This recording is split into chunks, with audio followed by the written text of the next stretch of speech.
presidential reception. The White House welcomes the newest Supreme Court justice. How pro-lifers are responding. Fight for the unborn. New developments in the disturbing case of the discovery of aborted babies in the nation's capital. Papal reception. The Holy Father welcomes Ukraine's new ambassador to the Holy See. We speak with Andrii Yurash. And turning the tables. A Catholic family's adventure attaining financial independence and a happy home life. On EWTN News Nightly for Friday, April 8th, 2022.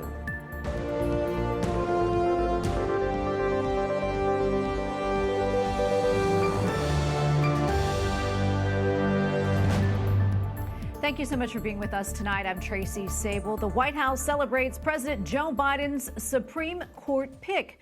Judge Ketanji Brown Jackson just confirmed will join the High Court this summer. The president said today that she will be fair and impartial, thoughtful, careful, and precise. But pro-life advocates say that she is a threat to the unborn and are praying for all of the justices, especially with a huge decision looming. White House correspondent Owen Jensen reports. Owen? Tracy, on a packed South Lawn today, President Joe Biden praised his newly confirmed pick for the High Court, saying that during her hearings, Judge Ketanji Brown Jackson endured verbal abuse, anger, and constant interruptions, but showed poise and character throughout. Pro-life groups view her much differently. It's my honor, and it truly is an honor. I've been looking forward to for a while, to introduce you the next Associate Justice of the United States Supreme Court, the Honorable Ketanji Brown Jackson. President Joe Biden welcomes his newly confirmed Supreme Court pick to the White House. I have come this far by faith, and I know that I am truly blessed. Judge Ketanji Brown Jackson will take over as an Associate Justice after Stephen Breyer retires at the end of the session. It has taken 232 years and 115 prior appointments for a Black woman to be selected to serve on the Supreme Court of the United States. But we've made it. Judge Ketanji Brown Jackson will become the first Black woman to serve on the United States Supreme Court, but she will not change the ideological makeup of the court, which has a conservative majority. Still, critics blast what they see as her extreme views.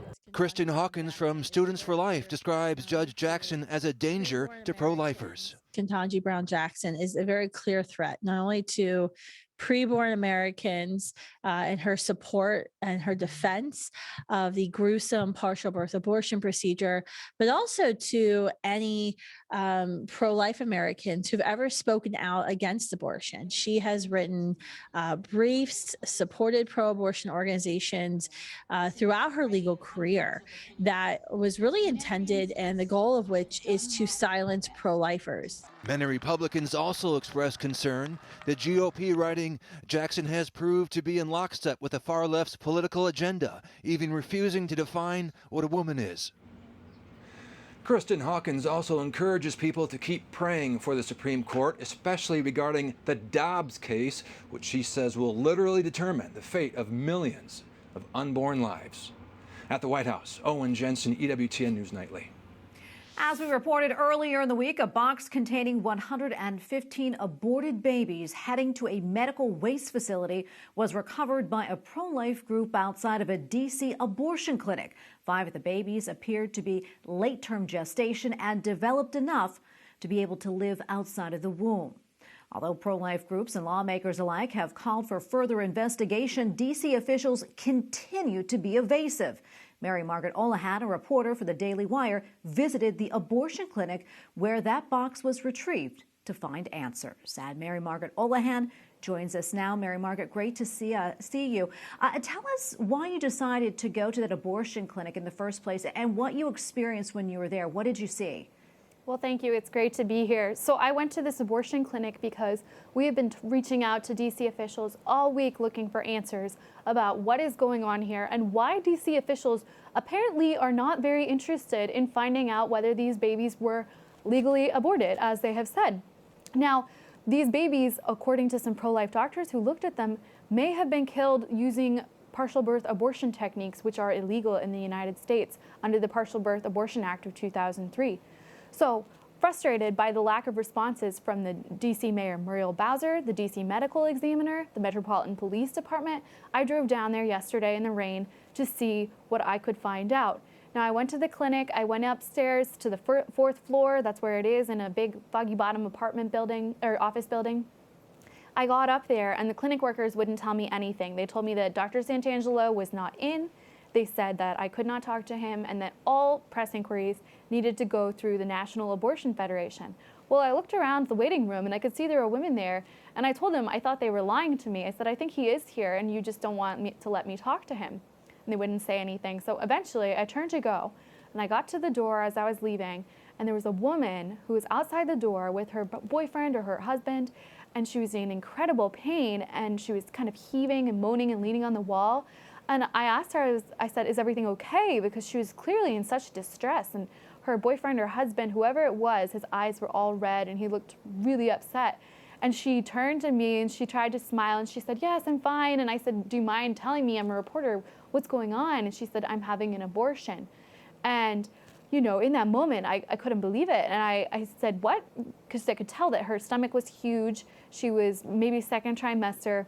And I could see that she was very pregnant. And I said, what do you mean? Is it, did you already have it? Or, I was confused. She said, no, I'm having it right now. And then she told me that the doctors had taken the tubes out. And what she meant by that is that they had already begun a process that helped open up and dilate her so that the doctors could, the abortionist could go in and get the baby. And so right at that moment, an abortion clinic worker opened the door and started yelling at them to go inside and not to talk to me. And I tried to tell them who I was and who I worked for so that they could reach out to me if they wanted to talk to me and tell their story. And then just like that, it was over and they were inside the clinic and I couldn't talk to them anymore. And I went downstairs to the lobby and was processing this as I went. I couldn't believe what had just happened. And then as I got to the lobby and I went outside and it was raining and I was trying to find my car, and it just washed over me like a wave of what I had just experienced. And I realized that woman upstairs was heading into the abortion clinic to finish her abortion with this abortionist that has been recorded saying by live action that he allows babies to die if they're born alive through his botched abortions. And I just was overcome by this, and I couldn't believe what I had just experienced. I got in the car and I broke down crying. I was so upset. And I called my editor and we decided that we needed to share this story through a first-person narrative through the Daily Wire so that Americans and all of our readers can understand exactly what is going on. You know, this is here in D.C., the nation's capital, in the most powerful country in the world, and this is still happening. And D.C. officials apparently are uninterested. They're not commenting on it. I think they're really hoping this will just go away. You know, this messy little abortion scandal, they don't want to deal with it. You know, the Biden administration is very pro-abortion. D.C. is very pro-abortion. This appears to be an ideologically motivated silence. You know, they don't want to deal with it.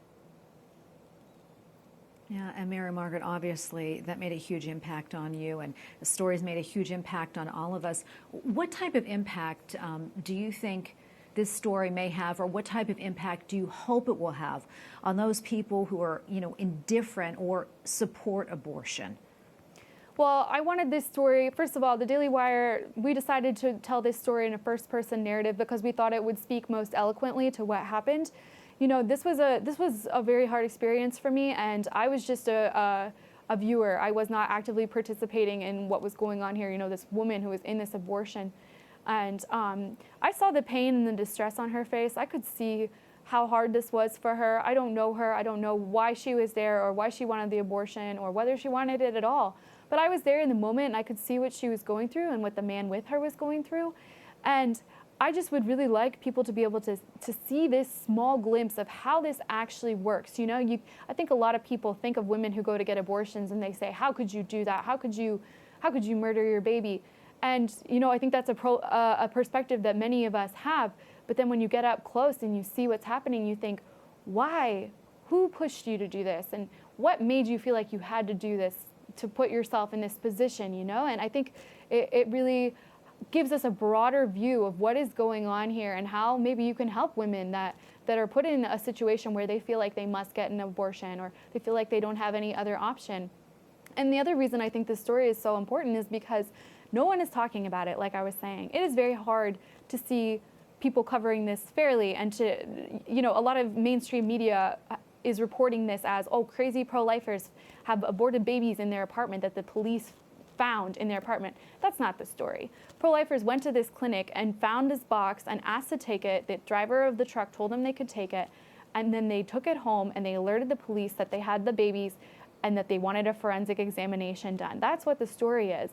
And then Live Action documented these babies that the progressive anti-abortion uprising took from the clinic, and now all these photographs are out here and the whole world can see what is going on here. So I think our Daily Wire story, that's just another way of showing people this is what's happening. This is why this is a big deal. It's gruesome, but we need to take a good look at it. Is it okay that DC officials are ignoring this? Is it okay that the most pro-abortion administration in history is comfortable with this going on in our city, the nation's capital, where there's no law banning abortion? That's not okay. And GOP lawmakers are calling this out. They're sending letters to Mayor Muriel Bowser, to the Department of Justice, Merrick Garland. They're calling for investigations of what's going on here, and they are asking that the bodies of these babies be preserved as evidence so that we can still perform autopsies and find out if these babies are alive. It's not that hard. If they have air in their lungs, it's a good sign that they breathed outside the womb. So we will see what happens.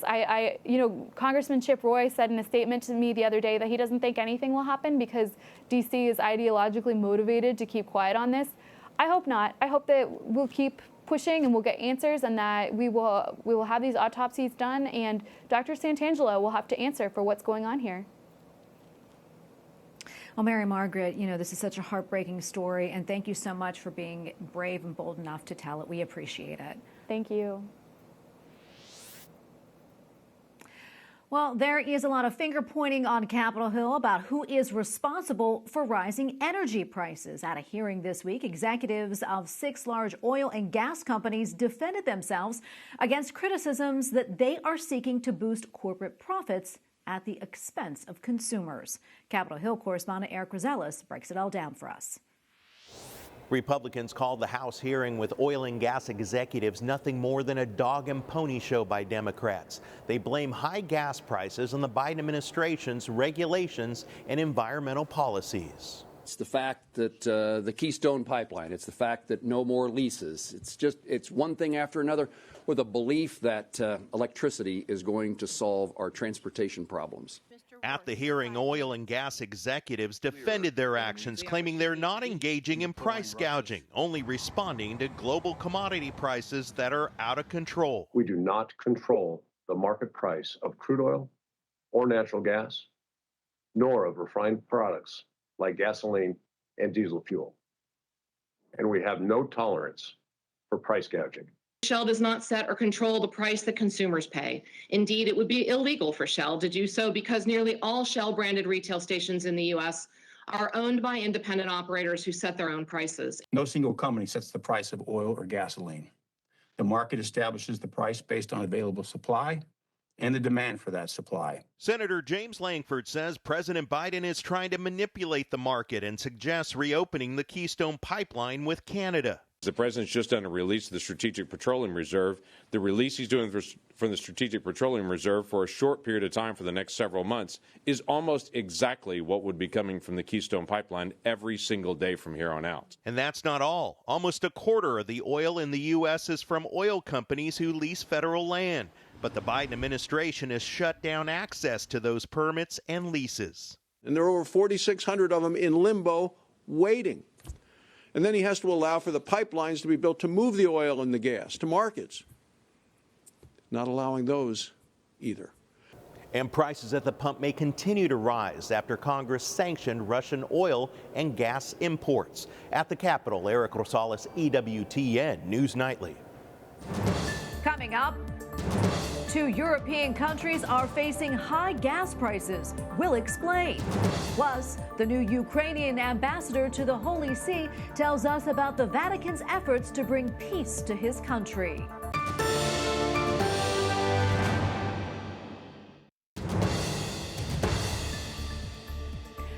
Ahead of Holy Week travel in Spain, fuel prices are at record high levels despite a government-mandated reduction.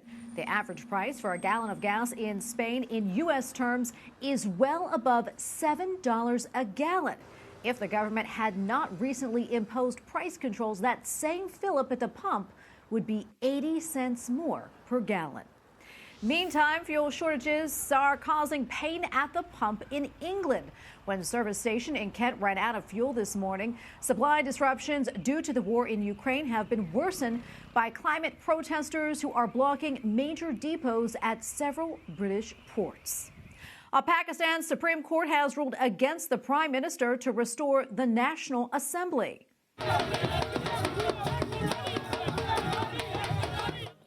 Supporters of the opposition party cheered the ruling in the streets of Karachi earlier today.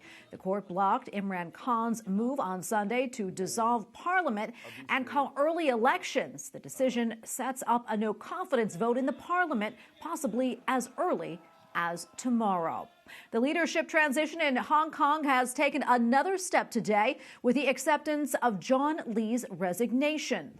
The city's number 2 official resigned his post yesterday. He is expected to succeed Carrie Lam as the Beijing-backed chief executive of Hong Kong. Lee is a strong advocate of enforcing the 2020 national security law to prosecute pro-democracy advocates. Pope Francis met one of the newest ambassadors of the Holy See yesterday, this one from the war-torn country of Ukraine. Andrii Yurash presented his credentials to the Holy Father. The 53-year-old previously served in the Ukrainian government. He has a journalism degree and is married with 3 children. The country he represents is roughly 10% Catholic and around 2/3 Orthodox. And Ambassador Yurash joins us now from Rome. Mr. Ambassador, thank you so much for your time today. We really appreciate it. And also congratulations on your new post. First off, though, can you tell us more about the meeting with the Holy Father yesterday and also about the Vatican's efforts to bring peace to your country? Thank you for the invitation. Yesterday I had, you understand it perfectly, very important day for me personally and for any diplomat when you can a chance to present credentials. Yesterday's meeting with the Holy Father was extremely inspiring. It's not only because the situation what we have and the real support from the Holy See that Ukraine experiences almost every day in different forms. But because of this meeting, we had a chance to discuss the most serious questions which is really important for my country right now in many different measures. First of all, it's because the Holy See is organizing very essential support of Ukraine in humanitarian dimension. I mean, Holy See has sent it already many transportations with different kind of food, medicine, and it's absolutely visible and essential for Ukraine.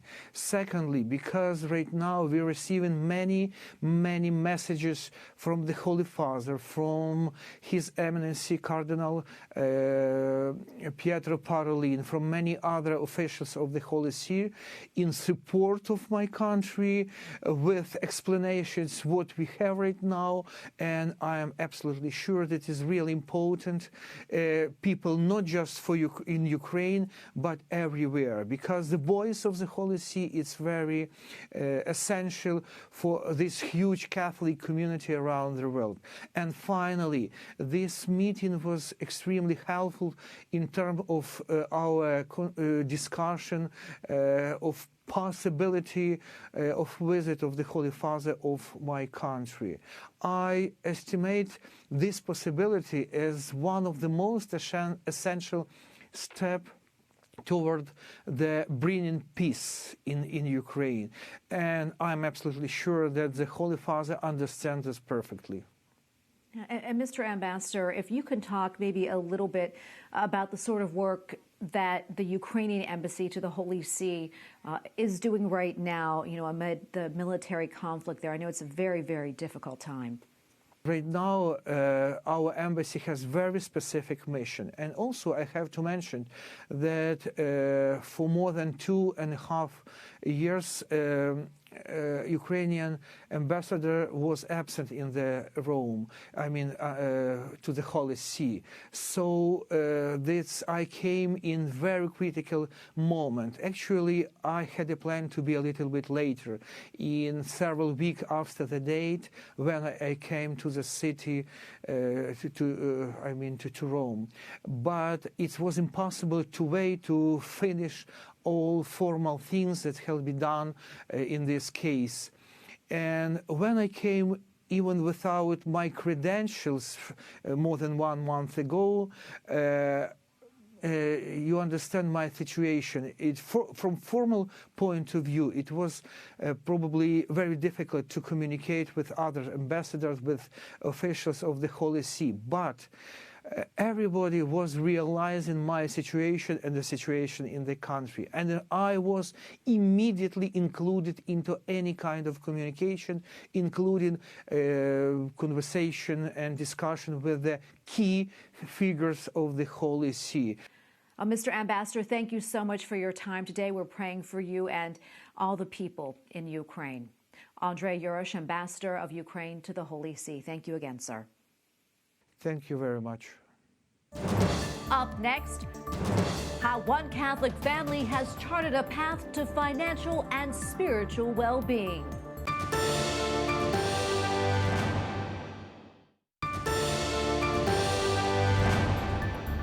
U.S. inflation is at its worst level in more than a decade, and Catholic families across America are no doubt feeling that impact in their wallet. To get some practical and spiritual advice during this tough economic time, EWTN News contributor Hadro introduces us to a Catholic family that has mastered how to spend less and live more.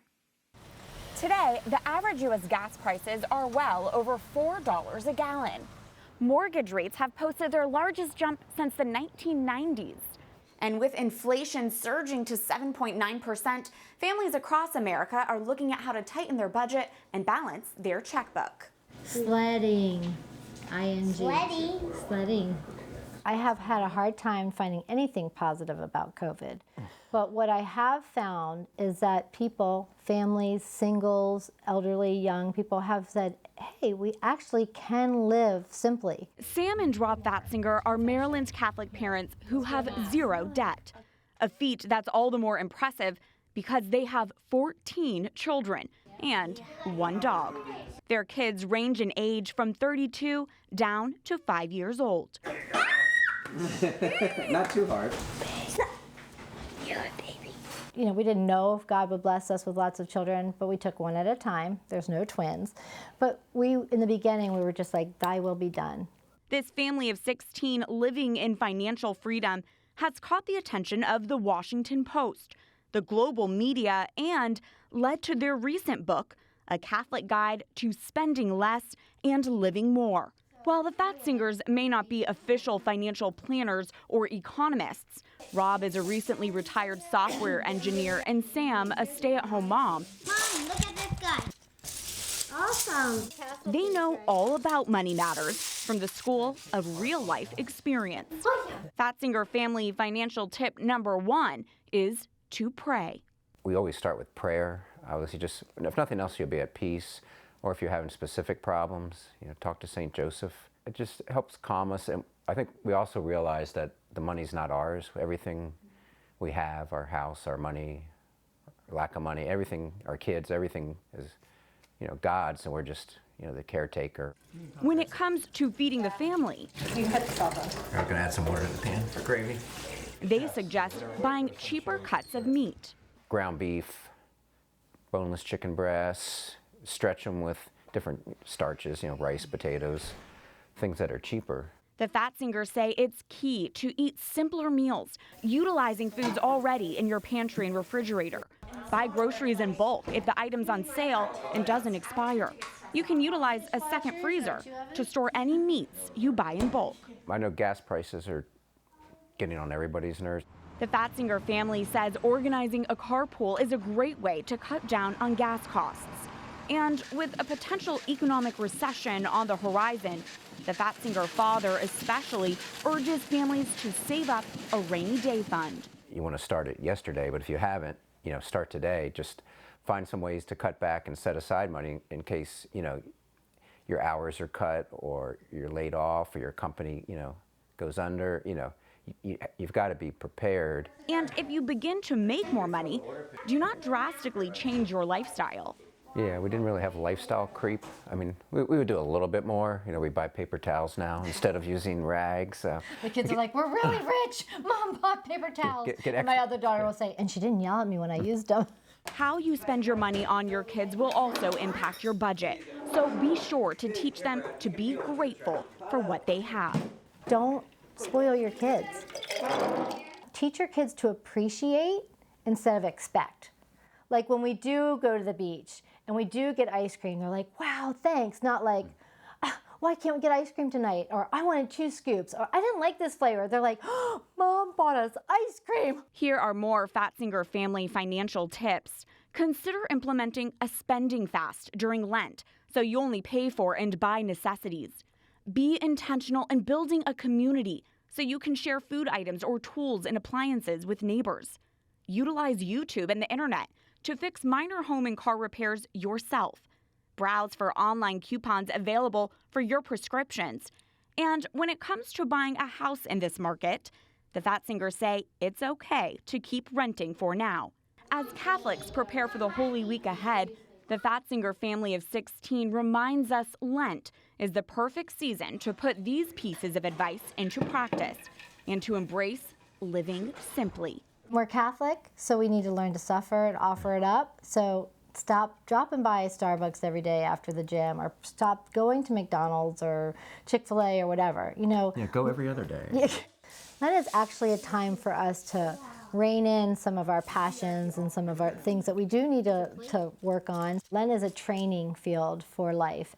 Catherine Hadro, EWTN News Nightly.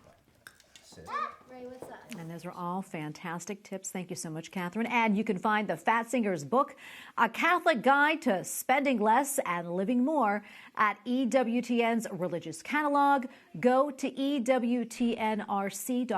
It is item number 847.